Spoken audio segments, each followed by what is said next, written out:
अस्सलामुअलैकुम class, this is Mohammad Hashim Zia and you guys are watching mathematics by Hashim Zia. बेटा आज की क्लास का आगाज करेंगे। आज की हमारी क्लास एक्सरसाइज नंबर 6.2 के लास्ट लेक्चर के ऊपर आ रही है, जिसके अंदर हम लोग रिमेनिंग क्वेश्चंस को, क्वेश्चन नंबर 4 के रिमेनिंग पार्ट्स को सॉल्व कर रहे होंगे।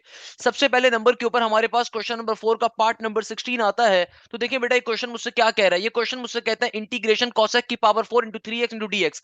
ये क्वेश्चन मैंने आपको गिफ्ट के तौर पे दिया था, होमवर्क के तौर पे दिया था। तो भाई जिन बच्चों ने सॉल्व हो गया वो अपने सॉल्यूशन को मैच करेंगे, और जिन्होंने सॉल्व नहीं करा तो उनके लिए सॉल्व करवा देता हूँ।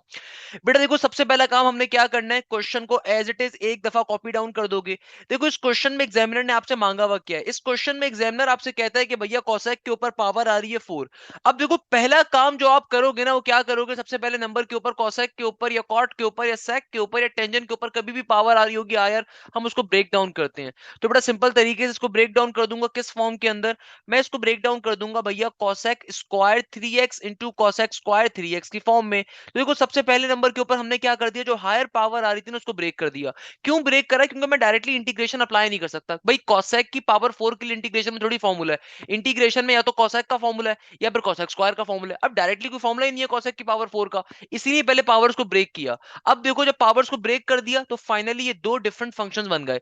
एक फंक्शन बन गया कॉसेक स्क्वायर का, एक फंक्शन बन गया कॉसेक स्क्वायर का। अभी भी मैं यहाँ पे इंटीग्रेशन अप्लाई नहीं कर सकता। अभी भी आप सोच रहे होंगे सर इंटीग्रेशन क्यों नहीं अप्लाई कर सकते, क्योंकि देखो अभी दो फंक्शंस आपस में मल्टीप्लाई हो रहे हैं। तो अब हमें क्या करना पड़ेगा, पाइथागोरस थ्योरम को अप्लाई करना पड़ेगा। भाई पाइथागोरस थ्योरम हमसे क्या कहता है, याद करिएगा पाइथागोरस थ्योरम के बारे में। पाइथागोरस थ्योरम साफ फरमाते थे कि भैया 1 प्लस का कॉट स्क्वायर थीटा किसके बराबर होता है, भैया कोसेक स्क्वायर थीटा के बराबर होता है। यानी कि देखो हमें ये बात मालूम है कि 1 प्लस का कॉट स्क्वायर थीटा किसके बराबर होता है, बेटा ये बराबर होता है कोसेक स्क्वायर थीटा के। तो इस कोसेक स्क्वायर थीटा की जगह पे मैं क्या लिख सकता हूँ, 1 प्लस का कॉट स्क्वायर थीटा। तो my question will become cosec cosec square 3x। और बेटा इस cosec स्क्वायर 3x की जगह के ऊपर पाइथागोरस थ्योरम को अप्लाई कर दूंगा तो क्या बन जाएगा, 1 प्लस का कॉट स्क्वायर का कॉट स्क्वायर। और देखो यहां पे मेरा थीटा यानी कि एंगल क्या है, 3x के बराबर है, तो एंगल 3x, 3x आ गया। बाहर देखो बाहर क्या आ रहा है, बाहर सिंपल dx का dx आ रहा है। अब देखो नेक्स्ट स्टेप क्या करेंगे, अब सिंपल इस ब्रैकेट को ओपन करवा दूंगा तो ये बाहर वाली टर्म अंदर वाली तमाम टर्म से जाके मल्टीप्लाई हो जाएगी। तो बेसिकली मेरी इंटीग्रेशन जो है दोनों टर्म्स के ऊपर जाके मल्टीप्लाई हो जाएगी। cosec स्क्वायर 3x 1 पे भी अप्लाई होगा, प्लस के साइन के बाद ये जो मेरा मासूम सा cosec स्क्वायर 3x है ना बेटा, ये सिंपल तरीके से जाके इस cot 3x के ऊपर भी, cot स्क्वायर 3x के ऊपर भी अप्लाई हो रहा होगा। और बाहर मेरे पास क्या है, बाहर मेरे पास सिंपल dx का dx एज इट इज का एज इट इज मौजूद रहेगा। अब फाइनली हम लोग क्या करेंगे, इंटीग्रेशन को बारी बारी दोनों टर्म्स के ऊपर शेयर करवा देंगे, सेंड करवा देंगे। यानी कि देखो हमारे पास जो बाहर के अंदर ये टर्म cosec स्क्वायर 3x मौजूद था, ये इस 1 पे भी अप्लाई हो जाएगा और इस पूरी टर्म पे भी अप्लाई हो जाएगा, नॉर्मल सी बात है। तो फाइनली हमारी इंटीग्रेशन बारी बारी दोनों टर्म्स के ऊपर क्या हो जाएगी, अप्लाई हो जाएगी। इंटीग्रेशन एक दफा अप्लाई हो जाएगी cosec square 3x into dx के ऊपर, प्लस के साइन के बाद फिर हमारी इंटीग्रेशन अप्लाई हो जाएगी किसके ऊपर, ये अप्लाई हो जाएगी cosec square 3x into cot square 3x into dx। तो देखो बेटा हमने क्या काम करा, हमने सिंपल तरीके से इंटीग्रेशन को दोनों टर्म से सेंड कर दिया। अब बात को समझो, बात पत्ते बड़ी पत्ते की है कि यार इंटीग्रेशन अप्लाई कैसे होगी। देखो सबसे पहले समझो, मेरे पास यहां पे अब इंटीग्रेशन एक अप्लाई हो रही है और एक यहां पे हो रही है। अब देखो यहां पे इंटीग्रेशन डायरेक्टली अप्लाई हो सकती है क्योंकि we know this particular fact कि भैया मेरे पास cosec स्क्वायर का इंटीग्रेशन में डायरेक्टली फॉर्मूला एग्जिस्ट करता है। अब आप बोलेंगे सर क्या फॉर्मूला होता है, भाई आप याद करिएगा मैंने आपको पढ़ाया था कि इंटीग्रेशन के अंदर हमारे पास cosec स्क्वायर एंगल का फॉर्मूला किसके बराबर होता है, अगर एंगल का बाहर डेरिवेटिव एग्जिस्ट कर रहा हो तो ये बराबर होता है नेगेटिव के कॉट, नेगेटिव के कॉट इंटू एंगल प्लस के सी के बराबर, है ना भैया। और यहां पे देखो अगेन अब दो फंक्शंस क्या हो रहे हैं, मल्टीप्लाई हो रहे हैं। तो यहां पे कैसे इंटीग्रेशन लेंगे, इसके लिए मैंने हमेशा आपसे कहा था कि कभी भी इंटीग्रेशन ट्रिगोनोमेट्रिक फंक्शन पे अप्लाई हो रही हो उसको फौरन से जहन में लेकर आ जाओ कि भैया किस फंक्शन की इंटीग्रेशन कंप्लीट हो रही है, किस फंक्शन की इंटीग्रेशन फॉर्म कर सकते हो। अब देखो यहां पे cosec स्क्वायर पे भी हो रही है, cot स्क्वायर, ये दो फंक्शन मल्टीप्लाई हो रहे हैं, इसका मतलब क्या है, किसी एक के ऊपर पावर फॉर्मूला अप्लाई हो रहा होगा, किसी एक कोई और एक पावर फॉर्मूले पे सॉल्व हो सकता है। अब देखो जरा गौर से सोचो कि भैया अगर मैं cosec के ऊपर स्क्वायर कंसीडर करूं, cosec की पावर फॉर्मूले पे कंसीडर करूं, तो मुझे मालूम है कि cosec का डेरिवेटिव बाहर क्या होना चाहिए, cosec का डेरिवेटिव होता है नेगेटिव का cosec इंटू कॉट, जो कि टेक्निकली एग्जिस्ट नहीं करेगा। अगर मैं cosec के ऊपर इंटीग्रेशन अप्लाई करने पे जाऊंगा, पावर फॉर्मूला अप्लाई करने के ऊपर जाऊंगा, तो बेस का बाहर डेरिवेटिव बनाना मुश्किल हो जाएगा।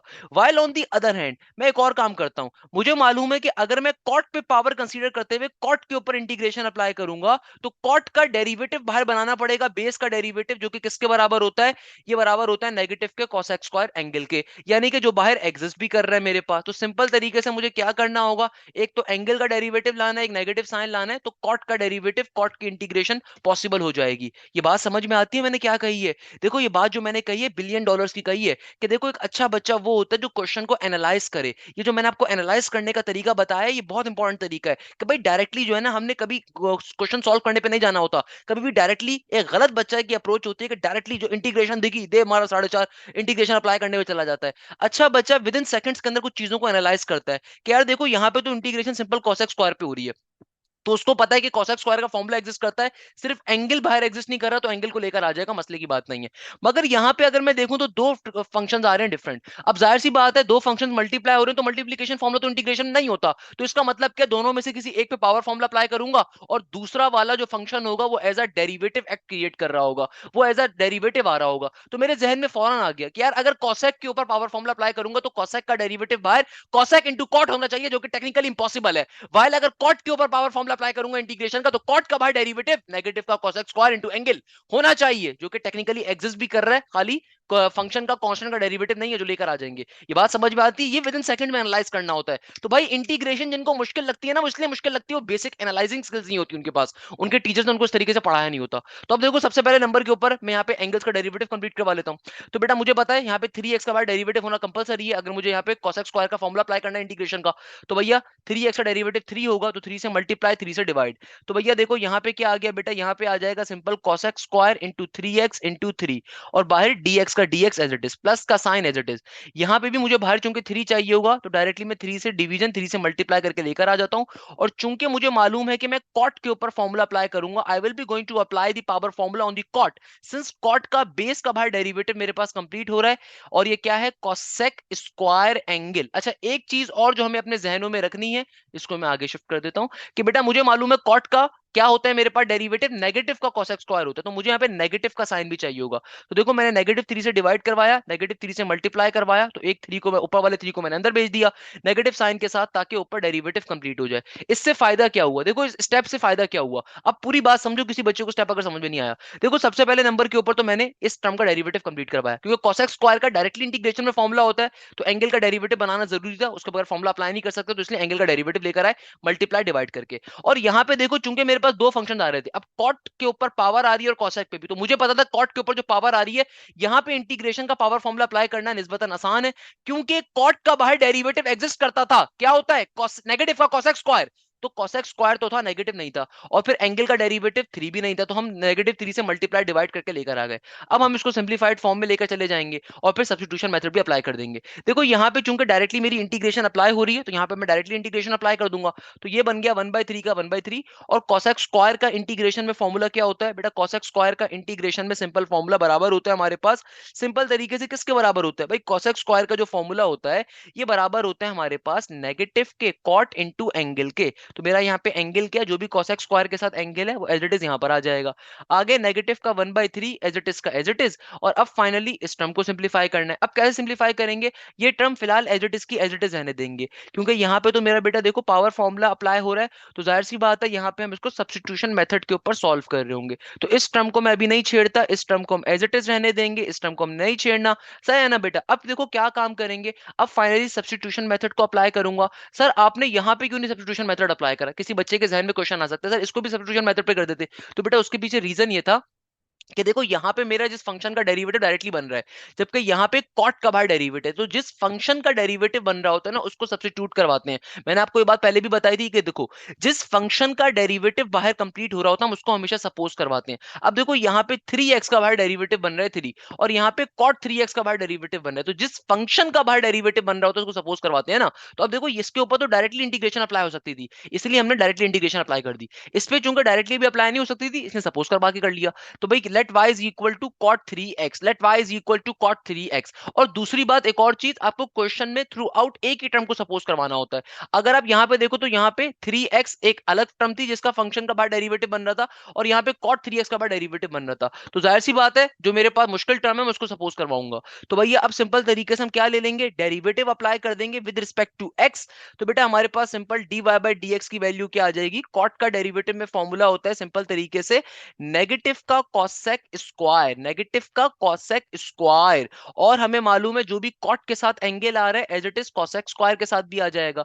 और बात यहाँ पे खत्म नहीं होगी, बात बढ़ेगी आगे, एंगल का डेरिवेटिव भी लेना पड़ेगा। तो देखो ये dx यहाँ पे डिवाइड हो रहा है, वहां पे आके मल्टीप्लाई हो जाएगा, तो what will become, it will become negative का cosec स्क्वायर 3x इंटू 3। सही है ना बेटा। तो इस तरीके से देखो हमारे पास सिंपल तरीके से dy की वैल्यू आ जाएगी। इस तरीके से हमारे पास बेटा क्या आ जाएगी, dy की वैल्यू आ जाएगी। क्वेश्चन हमारा यहाँ पे सिंप्लीफाई हो गया। अच्छा एक चीज अब हमें क्या करनी है, अब हमें फाइनली तमाम वैल्यूज को उठा के अपनी इक्वेशन नंबर 1 में प्लॉट कर देना है। So what we are going to do now, हम इन तमाम वैल्यूज को उठा के अपनी इक्वेशन नंबर 1 में प्लॉट कर देंगे। तो मैं यहाँ पे लिख दूंगा putting putting putting these terms in equation number 1, या putting these values in equation number 1, putting these values in equation number 1। यानी कि सिंपल तरीके से इन तमाम वैल्यूज को उठा के इक्वेशन नंबर 1 में प्लॉट कर देंगे। अब देखो इक्वेशन नंबर 1 क्या बन जाएगी, ये मेरे पास हो गया 1 डिवाइडेड बाई 3 का 1 डिवाइडेड बाई 3। आगे क्या आ रहा है, आगे आ रहा था नेगेटिव का cot 3x, इसको छेड़ने की जरूरत नहीं है। नेगेटिव का 1/3 का 1/3, और यहाँ पे देखो इंटीग्रेशन के बाद क्या था cot 3x, तो हमने cot 3x को सपोज करवाया y के बराबर। तो यहाँ पे क्या आ जाएगा, सिंपल y का y, और होल पावर में आपके पास क्या आ जाएगा, इसका स्क्वायर। और देखो ये नेगेटिव का cosec square into 3x into 3 किसके बराबर है, ये बराबर है dy के, और बाहर हमारे पास सिंपल तरीके से सिंप्लीफाई हो जाएगा। कैसे सॉल्व करेंगे, देखो यहाँ पे मेरे पास क्या बन गया, नेगेटिव का cot 3x, और ये नीचे वाला 3 जो आ रहा है एज इट इज का एज इट इज, माइनस का 1/3 एज इट इज का as it is, y square की इंटीग्रेशन क्या हो जाएगी बेटा, सिंपल पावर फॉर्मूला अप्लाई करोगे तो जाहिर सी बात है इट शुड बिकम वाई के पावर में एक इजाफा ऊपर, उसको एक बार नीचे भी लिखेंगे, प्लस का सी आ जाएगा। अब फाइनली मेरा ये आंसर क्या बन गया, इसको एक बार तरीके से अगर मैं लिख दूं तो बेटा ये मेरे पास आ जाएगा, यहां पर आ गया नेगेटिव का cot 3x, इधर डिवीजन में आ गया 3 का 3। यहां पे देखो क्या बन जाएगा, ऊपर आ जाएगा y क्यूब डिवाइडेड बाय 3, 3 हजार क्या होता है 9 के बराबर। देखो 3 और 3 मल्टीप्लाई हो जाएगा 9 बन गया। तो भाई ये मेरे पास फाइनल मेरा आंसर आ गया। लास्ट में अपनी y की ओरिजिनल वैल्यू को रिप्लेस बैक करवा दूंगा। तो यहाँ पे लिख दूंगा replacing the value of y, replacing the value of y। तो लास्ट के अंदर जो स्टेप करना होता है सबसे इंपॉर्टेंट क्रूशियल होता है कि replacing back the value of y। तो y की वैल्यू को रिप्लेस बैक करवा देंगे। तो बेटा y की वैल्यू हमारे पास किसके बराबर थी, cot 3x के बराबर थी। तो जहां जहां y आ रहा है वहां पे क्या आ जाएगा, cot 3x आ जाएगा। तो ये क्या बन जाएगा आंसर, फाइनली ये आ जाएगा नेगेटिव का cot 3x divided by 3, minus का आगे हमारे पास हो जाएगा सिंपल cot 3x, और नीचे होल डिवीजन में 9 होल पावर में क्यूब प्लस का c। तो इस तरीके से हमारा ये क्वेश्चन क्या हो गया बेटा, सॉल्व हो गया। क्वेश्चन क्या हो गया, सॉल्व हो गया। अच्छा बेटा अब देखो हमारे पास जो नेक्स्ट क्वेश्चन आ रहा है, again it is a very very very important question, question number 4 का पार्ट नंबर 17। एग्जामिनर क्या कह रहा है, एग्जामिनर कह रहा है इंटीग्रेशन इनटू sec की पावर 4x इंटू रूट के अंदर टेंजन x इंटू dx, कहते हैं इसको सॉल्व करके बताओ। अब देखो बेटा इस क्वेश्चन को हम कैसे सॉल्व करेंगे, सबसे पहले नंबर के ऊपर अगेन मैं क्वेश्चन को एज इट इज एक दफा लिख देता हूं, और लिखते लिखते मेरे जहन में क्वेश्चन को साफ तौर पे दिख भी रहा है कि भाई इस क्वेश्चन में एग्जामिनर ने मुझसे क्या मांगा हुआ है। एग्जामिनर ने sec के ऊपर हायर पावर दी हुई है, और टेंजन के ऊपर अंडर रूट गिवन है। टेंजन के ऊपर यानी कि पावर हाफ गिवन है, वो किसी काम की नहीं है फिलहाल। अच्छा भाई मुझे sec के ऊपर पावर 4 गिवन है, यानी कि sec पे हायर पावर आ रही है, तो उसका मतलब क्या है, मुझे sec की पावर को ब्रेक करना पड़ेगा। तो एटलीस्ट मैं सबसे पहले एक काम तो कर देता हूं, चाहे मुझे कुछ भी समझ ना आ रहा हो, मैं एटलीस्ट sec की पावर्स को ब्रेक कर देता हूं। तो अगर मैं sec की पावर्स को ब्रेक करता हूं तो बेटा it will become sec square x into sec square x, और रूट के अंदर क्या आ जाएगा, root into tangent x into dx का dx एज इट इज। अब जरा बात को समझिएगा, बात बड़ी इंपॉर्टेंट है यहाँ पे कि हमने देखो क्या करा, अपनी पावर्स को ब्रेक कर दिया। sec की पावर 4x को मैंने दो हिस्सों में ब्रेक कर दिया। अब देखो मुझे मालूम है क्योंकि सिर्फ इस क्वेश्चन के अंदर sec पे बड़ी पावर आ रही है, टेंजन के ऊपर ना तो ऑड पावर है ना इवन पावर है, टेंजन पे सिंपल पावर हाफ आ रही है, यानी कि वो किसी काम की फिलहाल नहीं है। तो अब देखो मैंने क्या करा, सिंपल sec की बड़ी पावर को दो हिस्सों में ब्रेक टेक कर दिया। अब मेरा बेटा हमें काम क्या करना है, हमें सिंपल तरीके से यहाँ पे फॉर्मूला अप्लाई करना होगा। तो I know this thing basically कि भैया हमारे पास सेक स्क्वायर थीटा किसके बराबर होता है। हमें मालूम है पाइथागोरस थ्योरम हमसे कहता है कि 1 प्लस का टेंजेंट स्क्वायर थीटा बराबर होता है सेक स्क्वायर थीटा के। इसका मतलब क्या है कि भैया सेक स्क्वायर थीटा किसके बराबर होगा, 1 प्लस के टेंजेंट स्क्वायर थीटा के। तो यानी कि मैं यहाँ पे सेक स्क्वायर थीटा की जगह पे क्या रख सकता हूँ, 1 प्लस का टेंजेंट स्क्वायर थीटा। नॉर्मल सी बात है। तो भाई अगर मैं इसको चेंज कर दूं तो क्या बन जाएगा, ये हो जाएगा मेरा बेटा sec square x as it is. और इस सेक स्क्वायर एक्स की जगह के ऊपर मैं पुट कर दूंगा सिंपल तरीके से 1 प्लस का टेंजेंट स्क्वायर एक्स। और बाहर क्या मौजूद है, अंडर रूट का under root into tangent x into d x. सही है ना बेटा। जो टर्म्स मल्टीप्लाई हो रही है उनको एक साइड पे शिफ्ट कर देता हूं, क्योंकि भैया देखो हमने क्या कर दिया, सेक स्क्वायर एक्स की जगह पे उसकी वैल्यू को प्लॉट कर दिया। अब जो रिमेनिंग वैल्यूज है उनको एक साइड के ऊपर शिफ्ट कर देते, तो यहाँ पे क्या बन गया, सेक स्क्वायर एक्स और अंडर रूट के अंदर टेंजन एक्स का टेंजन एक्स, और ब्रैकेट के अंदर क्या आ गया, ब्रैकेट के अंदर आ गया 1 प्लस का tangent square x into dx का डीएक्स। अब देखो जाहिर सी बात है, जब मैं इस ब्रैकेट को ओपन करूंगा, when ever I will open this particular bracket, तो भैया ब्रैकेट के बाहर जितनी भी टर्म्स आ रही है अंदर वाली तमाम वैल्यू से जाके मल्टीप्लाई हो जाएंगी। तो इट शुड बिकम, ये क्या बन जाएगा, ये बन जाएगा sec square x into root के अंदर टेंजन एक्स, एक तो आ जाएगा। देखो ये जो कंप्लीट टर्म बाहर मल्टीप्लाई हो रही है, अंदर जाके दोनों टर्म से मल्टीप्लाई होगी। तो एक तो ये जाके किससे मल्टीप्लाई होगा, 1 से, और एक ये पूरी टर्म जाके इससे भी मल्टीप्लाई होगा प्लस के साइन के बाद। तो क्या बन जाएगा, sec square x into under root के अंदर tangent x into tangent square x into d x का डी एक्स। जरा गौर से देखिएगा इस स्टेप में हम लोगों ने क्या काम करा है। बेटा देखो ये जो बाहर मेरे पास पूरी की पूरी कंप्लीट वैल्यू आ रही थी, सही है ना, देखो आसानी से समझो, हमने सेक स्क्वायर एक्स की जगह के ऊपर सेक स्क्वायर एक्स पे पाइथागोरस थ्योरम को अप्लाई किया। अब जाहिर सी बात है, जब मैं इस फॉर्मूले को ओपन करूंगा तो बेटा बाहर जो दोनों टर्म्स पहले से एग्जिस्ट कर रही थी वो अंदर वाली दोनों टर्म से जाके मल्टीप्लाई होंगी। तो 1 से जाके जब मल्टीप्लाई होगी तो simple sec square x root में टेंजेंट एक्स बन जाएगा। और जब ये दोनों टर्म जाके टेंजेंट स्क्वायर एक्स से मल्टीप्लाई होंगी तो क्या वैल्यू आ जाएगी, sec square x into root के अंदर tangent x into tangent square x, है ना बेटा। अब इसको और सिंप्लीफाई मैं कैसे कर सकता हूं, देखो यहां पे तो मुझे मालूम है, अगर मैं डायरेक्टली क्या बन जाएगा, यहां पे देखो ये सिंपल आ जाएगा सेक स्क्वायर एक्स, और मुझे मालूम है रूट किसके बराबर होता है, रूट का मतलब होता है पावर के अंदर हाफ। रूट किसके बराबर होता है बेटा, पावर के अंदर हाफ के। सिमिलरली यहां पे देखो, यहां पे क्या होगा, यहां पे देखो इस टेंजन एक्स के ऊपर एक पावर आ रही है, क्या पावर आ रही है, रूट के अंदर हाफ। तो भैया ये क्या बन गया, देखो ये बन गया सेक स्क्वायर एक्स का सेक स्क्वायर एक्स, और रूट टेंजन एक्स का मतलब क्या होता है, देखो टेंजन एक्स की पावर में हाफ, और आगे क्या है, टेंजन स्क्वायर एक्स। मैंने आपको एक कॉन्सेप्ट दिया था, whenever two terms multiply and their bases are same their power always add, यानी कि a की पावर 4 अगर a से मल्टीप्लाई होगा तो किसके बराबर होगा, a की पावर 5 के। सिमिलरली अगर a की पावर k मल्टीप्लाई होता है a की पावर 9 के, तो आंसर क्या आ जाएगा, a की पावर में k प्लस का 9, because whenever two terms multiply and their bases are same their power always add। तो बेटा ये क्या बन जाएगा, इसका मतलब क्या हुआ कि भैया यहाँ पे भी देखो क्या हो जाएगा, जब ये टेंजन इंटू टेंजन एक्स आपस में मल्टीप्लाई होगा तो पावर क्या हो जाएगी, हाफ प्लस का 1 होगा, तो इनकी पावर्स भी आपस में क्या हो जाएंगी, ऐड हो जाएंगी। तो क्या बन जाएगा, हाफ प्लस का 2 that should be equal to 5 divided by 2, यानी कि 5/2 आ जाएगा, क्योंकि देखो दोनों टेंजन एक्स जब आपस में मल्टीप्लाई हो रहे हैं, बेसिस सेम है, पावर्स क्या हो जाएंगी, ऐड। यानी कि मेरा एक क्वेश्चन क्या बन गया, क्वेश्चन बन गया सिंपल तरीके से sec square x into tangent x की होल पावर में हाफ, प्लस के साइन के बाद क्या आ रहा है, सेक स्क्वायर एक्स, और टेंजन एक्स की पावर क्या हो गई, ऐड हो गई।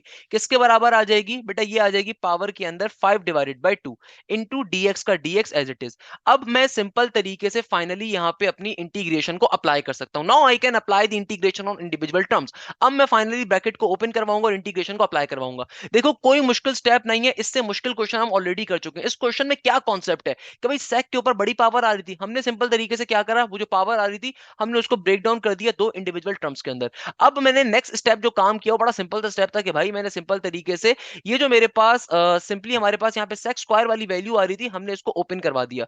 हमने क्या कर दिया भाई, ये जो सेक स्क्वायर का फॉर्मूला होता है पाइथागोरस थ्योरम में, इसको एक्सपेंड करवा दिया, तो इस सेक स्क्वायर के अंदर पाइथागोरस थ्योरम आ गया। उसके बाद हमने सिंपल ब्रैकेट्स को ओपन करवाया, टर्म्स को मल्टीप्लाई करवाया, और जहां पे सिमिलर टर्म्स आ रही थी आपस में मल्टीप्लाई हो रही थी, उनकी पावर्स को ऐड करवा दिया। अब फाइनली हम लोग इंटीग्रेशन को इंडिविजुअल टर्म्स के ऊपर सेंड कर सकते हैं। तो बेटा ये क्या बन जाएगा, इंटीग्रेशन एक दफा अप्लाई हो जाएगी सिंपल मेरे पास sec square x into tangent x की whole power half into DX के ऊपर, फिर प्लस के साइन के बाद हमारी एक दफा इंटीग्रेशन अप्लाई हो जाएगी sec square x into tangent x की होल पावर के अंदर 5/2 इंटू डीएक्स का डीएक्स। अब देखो कॉन्सेप्ट क्या है, हमें ये बात मालूम है कि भाई यहाँ पे जब दोनों टर्म्स ऑफ इंटीग्रेशन जा रही है तो क्या इनका बाहर डेरिवेटिव कंप्लीट हो रहा है। तो भाई देखो इस टेंजन पे भी पावर आ रही है, सेक पे भी पावर आ रही है। आपको मालूम है अगर दोनों टर्म से पावर आ रही हो तो भाई पावर फॉर्मूला अप्लाई करना है किसी ना किसी टर्म के ऊपर। तो अगर सेक पे पावर फॉर्मूला अप्लाई करूंगा तो सेक का बाहर डेरिवेटिव सेक इंटू टेंजन होना चाहिए, जो कि बनाना इंपॉसिबल है।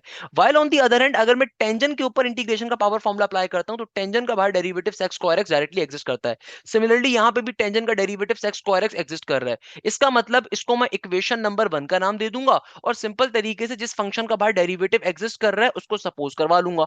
तो मैं यहां पे लिखता हूं let y is equal to tangent x, क्योंकि देखो मेरे जिस फंक्शन का बाहर डेरिवेटिव एग्जिस्ट कर रहा है वो सिंपल तरीके से क्या हो जाएगा, सिंपल तरीके से उसको सपोज कर लिया जाएगा और फिर यहां पे इनके ऊपर डेरिवेटिव अप्लाई कर दूंगा। तो मैं लिखूंगा derivative with respect to x। तो बेटा यहां पे सिंपल बन जाएगा dy बाई dx और टेंजन x का डेरिवेटिव क्या होता है, ये होता है sec स्क्वायर x के बराबर।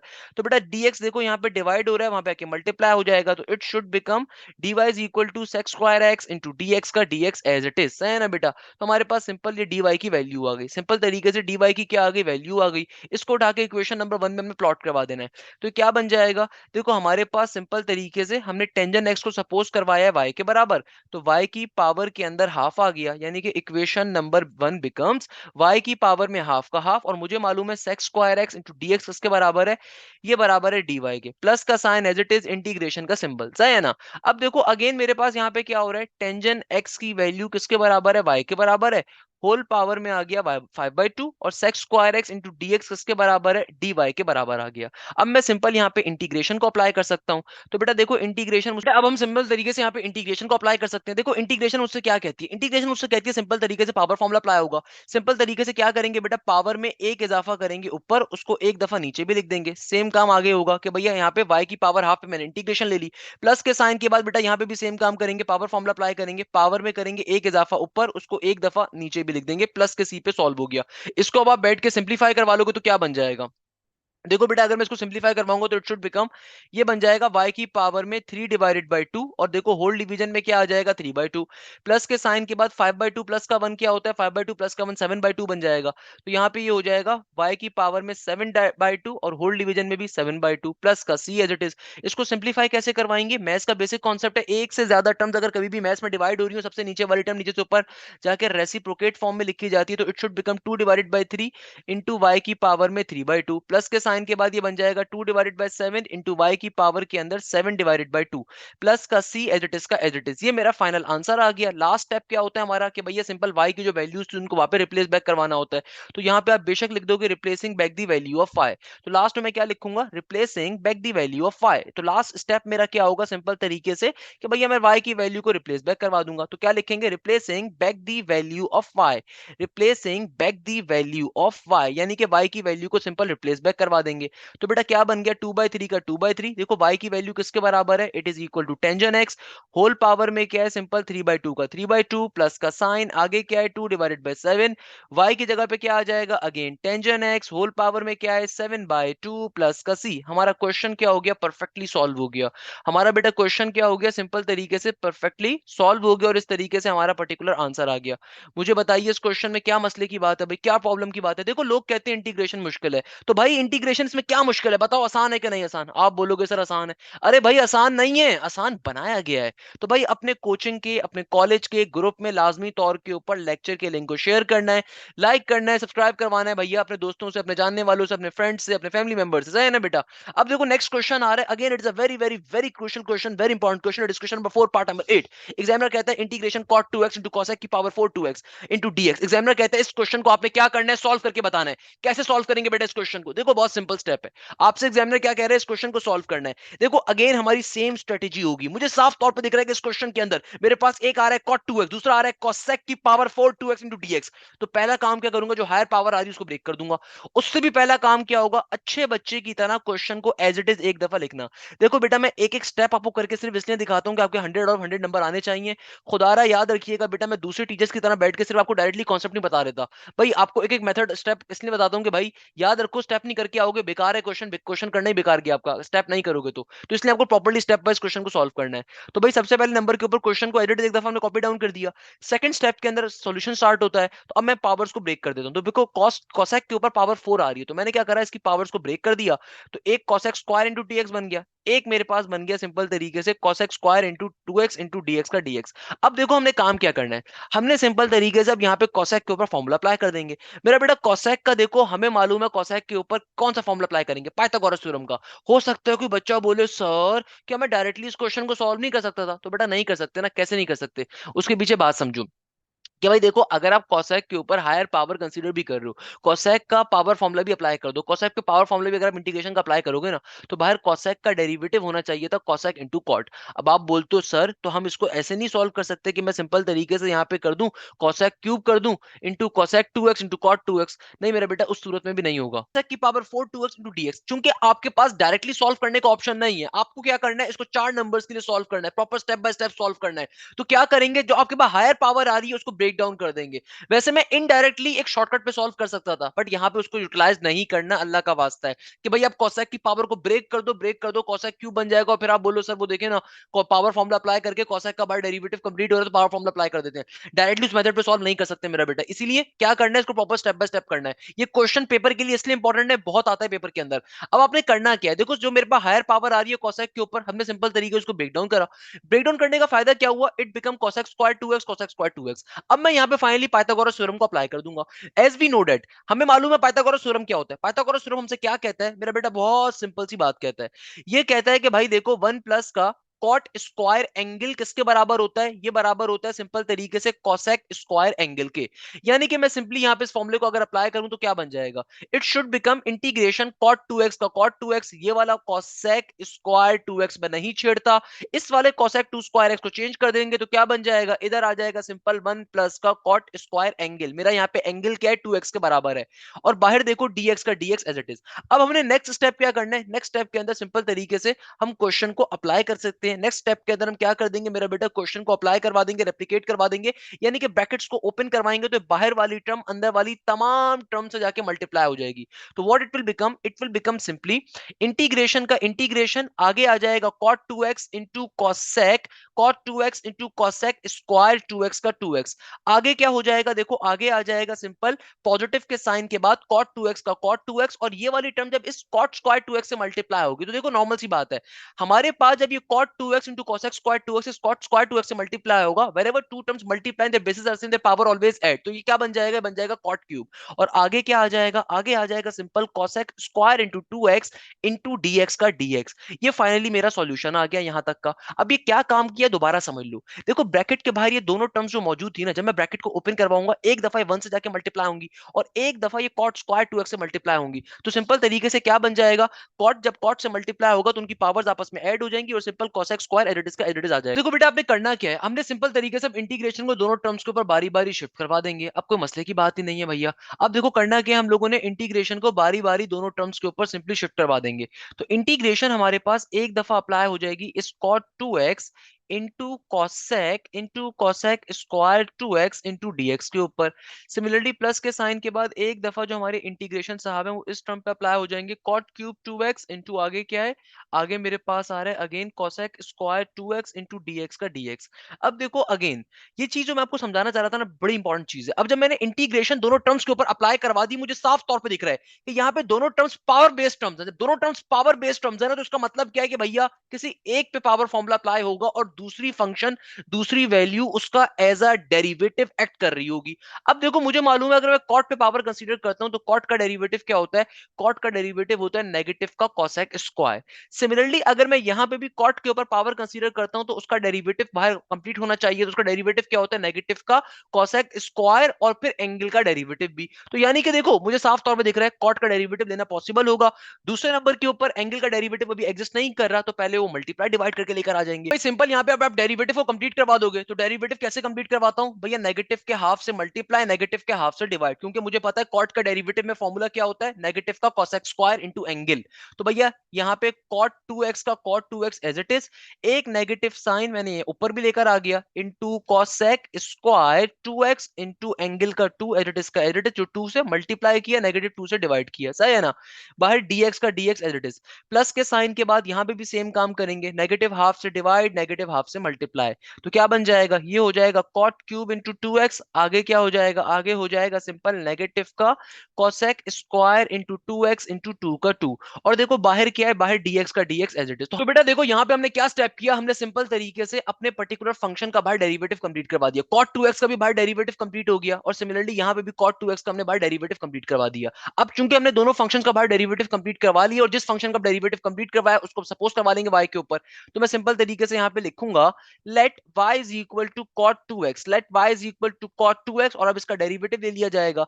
तो भैया सिंपल तरीके से अगर मैं अप्लाई करता हूं derivative with respect to x, तो what it will become, it will simply become, यहां पर आ जाएगा मेरे पास dy by dx equal to के बाद cot 2x का देखो डेरिवेटिव क्या होता है, cot 2x का डेरिवेटिव के अंदर फॉर्मूला होता है हमारे पास नेगेटिव का cosec स्क्वायर 2x, क्या होता है, नेगेटिव का cosec स्क्वायर 2x, और फिर एंगल का डेरिवेटिव क्या हो जाएगा, 2 के बराबर। तो देखो ये dx यहाँ पे डिवाइड हो रहा है, वहां पे आके मल्टीप्लाई हो जाएगा।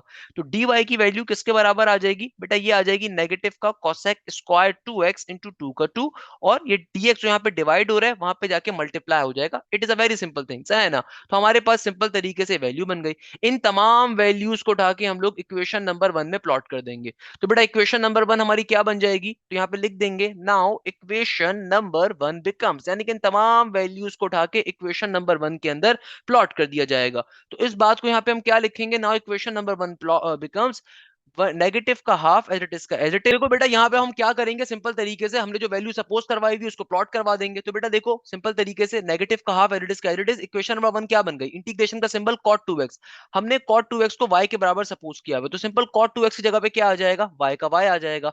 आगे अगर आप और से देखो, आगे क्या है, नेगेटिव का cosec square 2x into 2 into dx। तो बेटा नेगेटिव का cosec स्क्वायर इंटू 2 किसके बराबर है भाई, ये बराबर है सिंपल dy के, dy का dy आ गया। फिर आगे देखो नेगेटिव का हाफ एज इट इज का एज इट इज, और देखो यहाँ पे क्या है cot इंटू 2x, तो मुझे मालूम है cot 2x इसके बराबर है भाई, cot 2x को अगेन हमने y के बराबर सपोज किया हुआ है, तो इंटीग्रेशन का सिंबल y का y क्यूब का क्यूब। और देखो ये वाली कंप्लीट टर्म किसके बराबर है, ये बराबर है सिंपल dy के। तो अब आप इसको सिंप्लीफाई करवा लोगे बैठ के, तो क्या बन जाएगा, ये हो जाएगा नेगेटिव का हाफ, देखो y की इंटीग्रेशन क्या होगी, सिंपल y पे पावर फॉर्मूला अप्लाई करेंगे, y पे कुछ भी नहीं आपको दिख रहा, तो y की पावर क्या होगी, y की पावर आपका 1 के बराबर है, तो सिंपल तरीके से बन जाएगा y स्क्वायर डिवाइडेड बाय 2। फिर माइनस का हाफ एज इट इज का एज इट इज, आगे इंटीग्रेशन का सिंबल। अब y क्यूब के ऊपर अगर मुझे इंटीग्रेशन लेनी है, तो how I will be applying the integration on y cube, again power formula apply करेंगे, पावर में एक इजाफा ऊपर, उसको एक बार नीचे भी लिखेंगे प्लस के c के ऊपर। तो इसको अगर मैं तरीके से सिंप्लीफाई करके लिखूं, तो बेटा ये क्या बन जाएगा, ये हो जाएगा नेगेटिव का y स्क्वायर डिवाइडेड बाय 4, आगे क्या हो जाएगा माइनस का y की पावर 4 डिवाइडेड बाय 4 टू जार 8 प्लस का c। लास्ट में मैं फाइनल फाइनल फाइनल अपनी y की ओरिजिनल वैल्यूज को प्लॉट कर दूंगा। तो मेरा y किसके बराबर था, उसको यहाँ पे डाल दिया जाएगा। लास्ट में मैं क्या लिखूंगा, replacing back the value of y, replacing back the value of y। तो लास्ट में मैं सिंपल तरीके से यहाँ पे लिख दूंगा कि replacing back the value of y, तो लास्ट के अंदर मैं अपनी वैल्यूज को रिप्लेस बैक कर दूंगा, replacing back the value of y।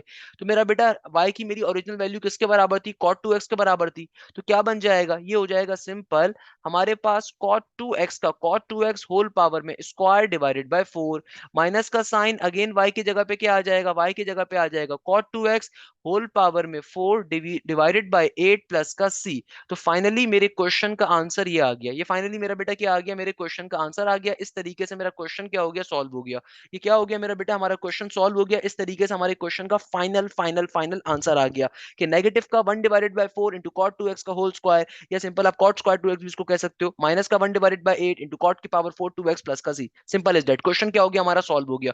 मुझे बताइए इस क्वेश्चन में क्या प्रॉब्लम की बात है, क्या मसले की बात है भाई, क्या परेशानी की बात है भाई, बच्चे बच्चे सॉल्व करते हैं यार, ये क्वेश्चन बच्चे बच्चे सॉल्व कर लेते हैं। तो मुझे बताइए इस क्वेश्चन में कोई मसला किसी बच्चे को, कोई प्रॉब्लम की बात, कोई परेशानी की बात। देखो सिंपल तरीके से पैटर्न है, सेम कॉन्सेप्ट है हमारा। हमारा कॉन्सेप्ट क्या है, what is our concept, our concept is very simple. हमारा कॉन्सेप्ट ये था कि भाई हमने सिंपल तरीके से क्या किया, देखो सिंपल तरीके से आपको कोसेक के ऊपर हायर पावर गिवन है, आपने क्या करा, पावर फॉर्मूला अप्लाई किया, पावर फॉर्मूले के ऊपर सिंपल आपने इसको ब्रेक कर दी पावर्स, आसान भाषा में हमने पावर्स को ब्रेक कर दिया। पावर्स को ब्रेक करने के बाद हमने सिंपल तरीके से यहाँ पे पाइथागोरस थ्योरम को अप्लाई किया, पाइथागोरस थ्योरम को अप्लाई करवाने के बाद सिंपल सिंपल आप ब्रैकेट्स को ओपन करवाया, जो बाहर वैल्यूज एग्जिस्ट कर रही थी अंदर ब्रैकेट्स को ओपन करवाने के ऊपर अंदर जाके मल्टीप्लाई हो गई, मल्टीप्लाई करवाने के ऊपर सिंपल तरीके से इंटीग्रेशन को इंडिविजुअल टर्म्स में साइन किया और फिर फाइनली सपोजिशन के ऊपर क्वेश्चन सॉल्व कर लिया। इस तरीके से पूरा का पूरा क्वेश्चन सॉल्व हो गया। तो भाई मुझे बताओ कौन कहता है कि इंटीग्रेशन मुश्किल है? बाय द वे बेटा ये क्वेश्चन नंबर 4 बेतहाशा इंपॉर्टेंट क्वेश्चन है। ये क्वेश्चन इतना इंपॉर्टेंट है कि कल को जब आप एनईटी की तैयारी कर रहे होगे, फास्ट की, नस्ट की, आईबी की, तो बेटा वहां पे भी ये क्वेश्चन एज एन एमसीक्यूज आ रहे होते हैं।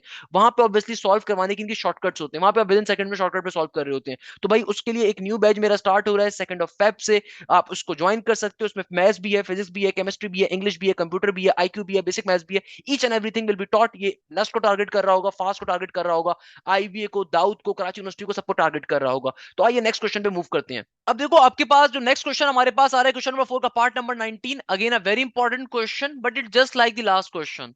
अब देखो इस क्वेश्चन के अंदर एग्जामिनर क्या कह रहा है, इंटीग्रेशन कोसेक की power 4x divided by under root cot x. सबसे पहला काम तो क्वेश्चन को एडिट एक बार लिख देंगे।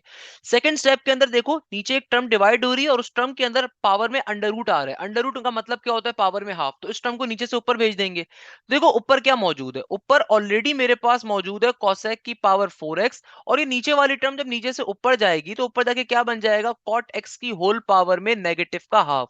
आगे क्या है, dx का dx एज इट इज।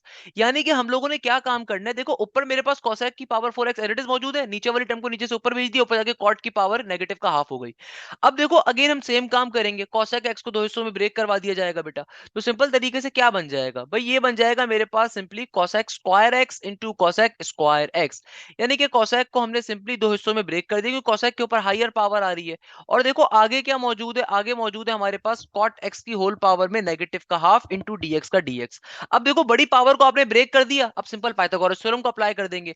हमें मालूम है पाइथागोरस थ्योरम क्या होता है, पाइथागोरस थ्योरम हमसे कहता है वन प्लस का कॉट स्क्वायर थीटा या कॉट स्क्वायर एंगल हमेशा बराबर होगा किसके, कोसेक स्क्वायर एंगल के। तो हमने यही काम यहां पे करना है। क्या करेंगे बेटा, सिंपल तरीके से क्वेश्चन में जाएंगे और जो कोसेक स्क्वायर एंगल आ रहा है उसको रिप्लेस बैक करवा दूंगा। तो बेटा क्वेश्चन मेरा क्या बन जाएगा, क्वेश्चन हो जाएगा इंटीग्रेशन का इंटीग्रेशन, इस कोसेक स्क्वायर एंगल की जगह पे मैं क्या लिख दूंगा, यहां पे आ जाएगा सिंपल वन प्लस का कॉट स्क्वायर एंगल। क्या आ जाएगा मेरा बेटा, सिंपल तरीके से वन प्लस का कॉट स्क्वायर एंगल आ जाएगा। एक्स के अंदर वन प्लस का कॉट स्क्वायर थीटा आ गया, और बाकी जो बाहर रिमेनिंग टर्म्स हैं वो एज इट इज की एज इट इज रहेंगी। बाहर जो भी मेरी रिमेनिंग टर्म्स आ रही हैं वो एज इट इज की एज इट इज रहेंगी, उनको हम लोग नहीं छेड़ेंगे, सही है ना भैया।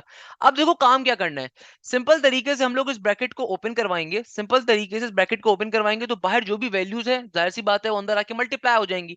तो what it will become, simple तरीके से बेटा क्या हो जाएगा, यहां पे हो जाएगा हमारे पास सिंपल कोसेक स्क्वायर एंगल, आगे क्या आ जाएगा, आगे आ जाएगा कॉट की पावर में नेगेटिव का हाफ इंटू एंगल। और फिर देखो ये बाहर जो भी टर्म मौजूद है ना, ये वन से भी जाके मल्टीप्लाई हो रही है, कॉट स्क्वायर से मल्टीप्लाई हो रही है। तो जब ये वन से मल्टीप्लाई हुई तो एज इट इज आ गई। अब जब कॉट स्क्वायर से आके मल्टीप्लाई होगी तो सिंपल तरीके से क्या बन जाएगा, कोसेक स्क्वायर एंगल, और कॉट इंटू कॉट स्क्वायर क्या हो जाएगा, पावर्स में इजाफा। तो जाहिर सी बात है यहाँ पे देखो पावर 2 है और पावर नेगेटिव का हाफ है, तो इनकी पावर्स को जब मैं ऐड करवाऊंगा तो क्या बन जाएगा, 2 माइनस का हाफ। यानी कि आसान भाषा में क्या हो जाएगा, 4 माइनस का 1 3 डिवाइडेड बाय 2 के बराबर, नॉर्मल सी बात है। तो भैया यहाँ पे मेरे पास कॉट के ऊपर पावर क्या आ जाएगी, कॉट पे पावर आ जाएगी 3 डिवाइडेड बाय 2 इंटू डीएक्स का डीएक्स। देखो ये स्टेप क्या किया है, बहुत क्रूशल स्टेप है, दोबारा समझ लो किसी को समझ में नहीं आता। देखो अंदर मेरे पास क्या मौजूद था, वन प्लस का कॉट स्क्वायर थीटा। मैंने सिंपल इस ब्रैकेट को ओपन किया, जब ब्रैकेट ओपन होगा तो जाहिर सी बात है ये वाली जो पूरी टर्म है ये वन से भी एक बार जाके मल्टीप्लाई होगी, एक बार जाके कॉट स्क्वायर थीटा से भी मल्टीप्लाई होगी, ये कंप्लीट टर्म, सही है ना। अब देखो जब ये पूरी की पूरी टर्म वन से मल्टीप्लाई हुई तो एज लिख दी गई, और जब ये पूरी की पूरी टर्म कॉट स्क्वायर से आके मल्टीप्लाई होगी तो कोसेक स्क्वायर एक्स तो एज आ जाएगा, और कॉट की पावर में नेगेटिव का हाफ, जब कॉट की पावर स्क्वायर से मल्टीप्लाई होगा तो whenever two terms multiply in their basis are same their power always add. तो इनकी पावर जो होंगी आपस में ऐड हो गई तो सिंपल 3/2 बन गया।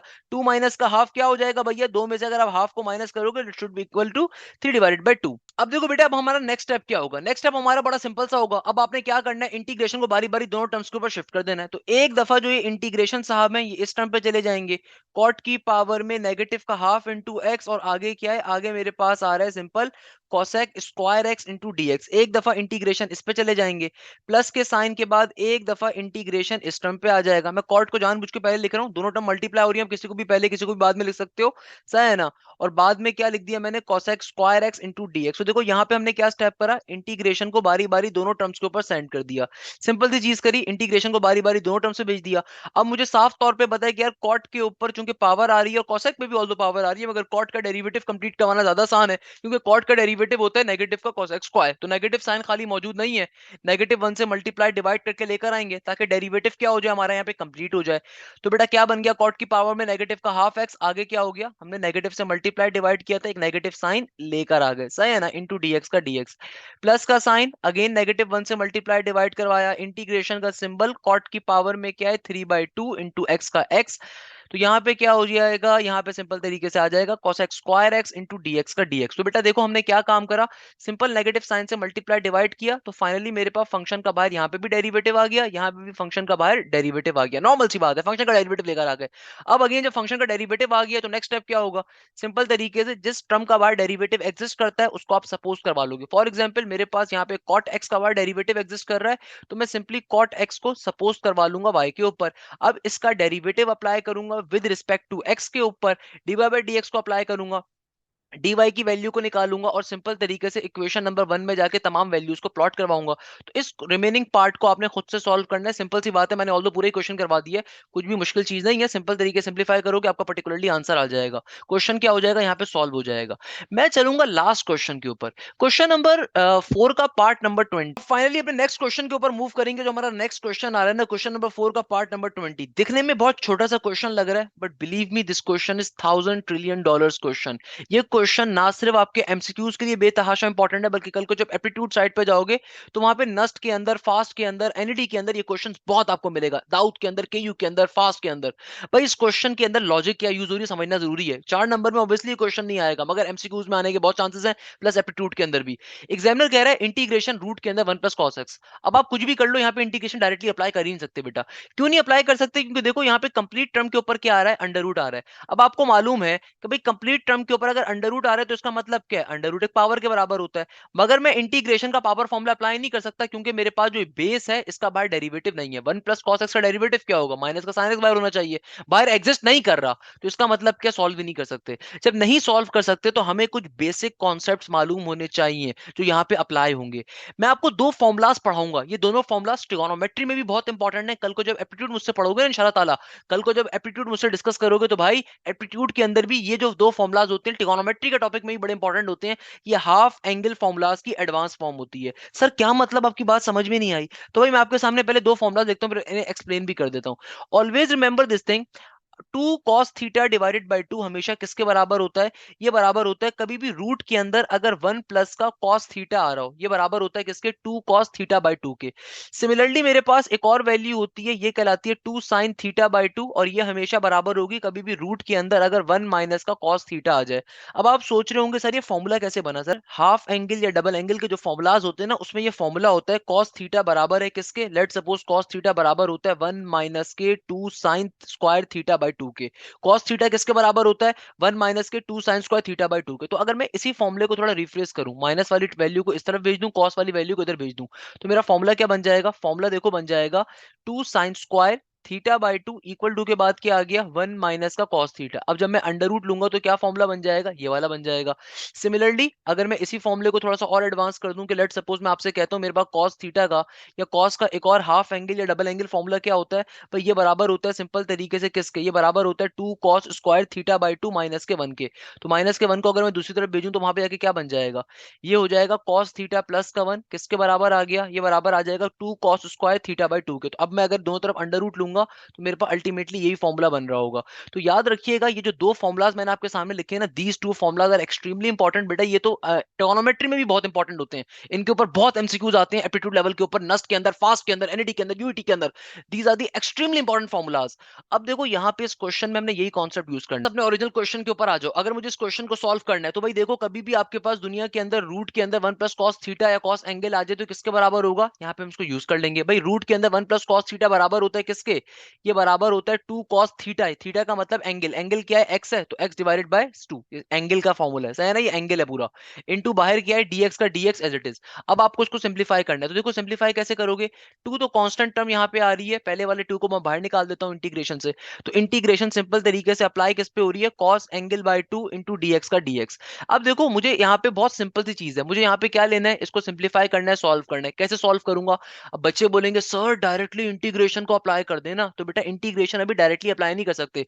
कॉस का इंटीग्रेशन में फॉर्मूला क्या होता है भाई, कॉस का इंटीग्रेशन में फॉर्मूला होता है पॉजिटिव का साइन, मुझे भी मालूम है, मगर जब तक एंगल का बाहर डेरिवेटिव नहीं होगा you can not apply the integration. और देखो यहाँ पे एंगल क्या है, x/2, x/2 का डेरिवेटिव क्या होगा, 1/2 कांस्टेंट है, पहले आ जाएगा, x का डेरिवेटिव 1 होगा x के रिस्पेक्ट से, यानी कि यहाँ पे बाहर 1/2 होना चाहिए था, अभी नहीं मौजूद तो पहले लेकर आओगे। यानी कि देखो हमने क्या करना है, ये जो 2 था ये तो पहले से एक 2 एग्जिस्ट कर रहा है, मैंने सिंपल तरीके से एक 2 और से मल्टीप्लाई करवाया, इंटीग्रेशन का सिंबल cos x/2 का x/2, और एक और 2 को डिवीजन में लेकर आ गया। देखो अभी तक हम लोग हमेशा ऊपर मल्टीप्लाई करके ला रहे होते थे ना, यहाँ पे देखो चूंकि मेरे एंगल का डेरिवेटिव क्या होगा, एंगल का डेरिवेटिव होगा 1/2, तो यानी कि मुझे डिवीजन में 2 चाहिए था, तो मैंने क्या करा, एक 2 से मल्टीप्लाई करा, एक 2 से डिवाइड करवाया, तो एक 2 मैं पहले लेकर आया, एक 2 बाद में लेकर आया, यानी कि मल्टीप्लाई डिवाइड करवाते हैं ना, कभी आपको कोई चीज चाहिए होती है, मैथ्स का बेसिक कॉन्सेप्ट यूज करते हैं, तो हमने यही काम करा। इससे क्या बन गया, ये बन गया 4 into integration cos x/2 into 1/2 into dx का dx। अब हमने करना क्या है, सिंपल इंटीग्रेशन में cos का फॉर्मूला अप्लाई कर देना है। तो बेटा इंटीग्रेशन में cos का फॉर्मूला हमसे क्या कहता है, देखो cos का इंटीग्रेशन में फॉर्मूला क्या होता है, ये होता है पॉजिटिव का साइन, और जो भी cos का एंगल आ रहा होगा वो एंगल एज इट इज आ जाएगा, प्लस के सी पे क्वेश्चन सॉल्व हो जाएगा। ये क्वेश्चन कभी भी आपके पास 4 नंबर पे आ नहीं सकता, बट लेट सपोज कोई बच्चा कहता है सर अगर 4 नंबर पे आ जाए सब्स्टिट्यूशन पे सॉल्व करना पड़ जाए, तो भाई फिर आप जाहिर सी बात है इसका डेरिवेटिव कंप्लीट करवा चुके हो, तो x/2 को y के बराबर सपोज कर लो, और फिर सिंपल तरीके से सब्स्टिट्यूट करवा के सॉल्व कर लो, वैसे भी कर सकते हो सॉल्व, सही है ना। तो it is one of the most important question. मैं इस क्वेश्चन के ऊपर एक और क्वेश्चन आपको करवा देता हूं, ऑल्दो किताब में नहीं गिवन, बट मैं करवा देता हूं आपको सॉल्व, क्योंकि पेपर में आने के चांसेस इसके एमसीक्यूज में बहुत होंगे। लेट सपोज क्वेश्चन आपके पास आ जाए, आपसे एग्जामिनर कहता है सॉल्व करके बताओ, इंटीग्रेशन का इंटीग्रेशन अप्लाई हो रही है किसके ऊपर, 1 माइनस के cos थीटा के ऊपर इंटू डी थीटा का डी थीटा। एग्जामिनर कहता है इसको सॉल्व करके बताओ तो बात मानू। तो भाई कैसे सॉल्व करोगे इस क्वेश्चन को, देखो बहुत सिंपल है, आपने करना क्या है, you just need to know how to solve the question. आपको ये बात मालूम होनी चाहिए कि कभी भी तुम्हारे पास अंडर रूट के अंदर 1 माइनस का cos थीटा आ जाए तो ये किसके बराबर होता है, बेटा ये बराबर होता है सिंपल तरीके से 2 sin थीटा डिवाइडेड बाय 2 के। किसके बराबर होता है, 2 sin थीटा डिवाइडेड बाय 2 के। तो अब अगर मुझे इस क्वेश्चन को सॉल्व करना है तो बेटा क्वेश्चन कैसे सॉल्व होगा, देखो इंटीग्रेशन का इंटीग्रेशन, और ये जो अंडर रूट के अंदर 1 माइनस का cos थीटा आ रहा था इसकी जगह पे मैं क्या लिख सकता हूँ, देखो ये रूट के अंदर जो 1 माइनस cos थीटा आ रहा था इसकी जगह पे मेरे पास क्या आ जाएगा, इसकी जगह पे मेरे पास आ जाएगा 2 sin theta divided by 2 into D theta. अब देखो ये 2 कांस्टेंट वैल्यू है, इसको उठा के बाहर फेंक देंगे, इंटीग्रेशन सिंपल तरीके से अप्लाई हो जाएगी sin theta by 2 into D theta के ऊपर। अब देखो अगर मुझे इस क्वेश्चन को सॉल्व करना है तो how I will be going to solve the question, भाई बहुत सिंपल है, देखो इंटीग्रेशन sin थीटा बाय 2 पे कैसे अप्लाई होगी। देखो साइन का इंटीग्रेशन में फॉर्मूला क्या होता है, मुझे मालूम है साइन का इंटीग्रेशन के अंदर फॉर्मूला होता है नेगेटिव का कॉस, मगर मैं डायरेक्टली भी अप्लाई नहीं कर सकता क्योंकि मेरे पास एंगल का बाहर डेरिवेटिव एग्जिस्ट नहीं कर रहा। तो एंगल का पहले बाहर डेरिवेटिव लाना पड़ेगा, क्योंकि थीटा बाय 2 है, देखो थीटा बाय 2 का डेरिवेटिव क्या होता है, थीटा बाय 2 के अंदर 1/2 कांस्टेंट है, पहले आ जाएगा, थीटा का डेरिवेटिव थीटा के रिस्पेक्ट से 1 के बराबर होगा। तो इसका मतलब क्या है कि मुझे यहाँ पे सिंपल तरीके से 2 से मल्टीप्लाई भी कर लेते हैं, 2 से डिवाइड भी कर लेते हैं, तो यहाँ पे क्या आ गया, ये आ गया sin theta by 2 into 1 divided by 2 into D theta का डी थीटा। देखो ये हमने क्या स्टेप करा, हमने यहाँ पे 2 से मल्टीप्लाई डिवाइड करवा के फंक्शन का एंगल का बाहर डेरिवेटिव कंप्लीट करवा लिया। कभी क्वेश्चन ये ऑल्दो 4 नंबर में नहीं आएगा, बट अगर क्वेश्चन 4 नंबर में आएगा तो यहां तक के बाद आप इसको इक्वेशन नंबर 1 कहोगे, फिर y की वैल्यू सपोज करवाओगे इस फंक्शन के ऊपर, देखो जिसका बाहर डेरिवेटिव बनता है वो आपका सपोजिशन बेस्ड टर्म होती है, फिर आप वैल्यूज को सपोज करके फिर सिंपलीफाई करवा लो, दोनों सूत्रों में बात एक ही है। अदरवाइज डायरेक्टली सॉल्व करना चाह रहे हो, डायरेक्टली कैसे सॉल्व कर लोगे, 4 का 4 बन गया, इंटीग्रेशन डायरेक्टली अप्लाई हो जाएगी साइन के ऊपर, साइन का इंटीग्रेशन में फॉर्मूला क्या होता है नेगेटिव का कॉस, और जो भी साइन का एंगल आ रहा है वो इट इज कॉस के साथ आ जाएगा, सही है ना, और लास्ट में क्या आ जाएगा, प्लस का सी आ जाएगा, क्वेश्चन मेरा क्या हो गया, सॉल्व हो गया। इस तरीके से हमारा क्वेश्चन क्या हो जाएगा बेटा, सॉल्व हो जाएगा, और यहीं पे हमारी एक्सरसाइज नंबर 6.2 भी एंड होती है। इंशाल्लाह नेक्स्ट क्लास के अंदर हम लोग एक्सरसाइज नंबर 6.3 को स्टार्ट कर रहे होंगे, बट सबसे इंपॉर्टेंट बात कि भैया इन तमाम क्वेश्चंस की आपने बहुत तरीके से प्रैक्टिस करनी है, these all questions are extremely important. बेटा अगर आपने गौर से देखा हो ना, मैंने एक एक क्वेश्चन आपको खुद से सॉल्व करवाया, मैंने कोई क्वेश्चन आपको इतने से होमवर्क के ऊपर नहीं दिया, मैंने 99.9999 दफा कोशिश ये करी कि बच्चे को एक एक बात खुद से बताऊं, समझाऊं, बताऊं, पढ़ाऊं। तो भाई ये चीज आपको बहुत तरीके से करनी है। सेकंड नंबर के ऊपर बेटा इस दफा एनईडी का टेस्ट जो है वो जून के अंदर है, नस्ट का टेस्ट आपके पास जून के अंदर है, फास्ट का टेस्ट जुलाई के स्टार्ट के अंदर होगा, आईबीए का टेस्ट आपका एक अभी फरवरी के अंदर है, एक जुलाई के स्टार्ट में होगा, दाऊद का टेस्ट जुलाई के अंदर होगा, केयू का टेस्ट तो खैर बहुत ही बेकार बाद में जाके होता है, मगर बाकी तमाम यूनिवर्सिटी अच्छी यूनिवर्सिटी सबका टेस्ट बहुत पहले हो रहा होता है। तो कहने का मकसद ये है कि भाई अगर एप्टीट्यूड की तैयारी स्टार्ट नहीं करी तो काइंडली एप्टीट्यूड की तैयारी स्टार्ट करिए, क्योंकि एप्टीट्यूड विल बी समथिंग जो कि आपके लिए क्रूशियल होगा। New batch E CAT MD CAT मेरा स्टार्ट हो रहा है अभी 2 Feb से, आप उसको भी ज्वाइन कर सकते हैं। व्हाट्सएप नंबर गिवन है, you can just contact me there, you can contact me there by just sending a message, सही है ना? तो यहीं पे इस क्लास को एंड करते हैं, तो उम्मीद के साथ कि आप जाएं जैसे खैरियत से होंगे। मुझे बहुत सारी दुआ में याद रखिएगा। जज़ाकल्लाह, thank you so much. Hashim Zia signing of.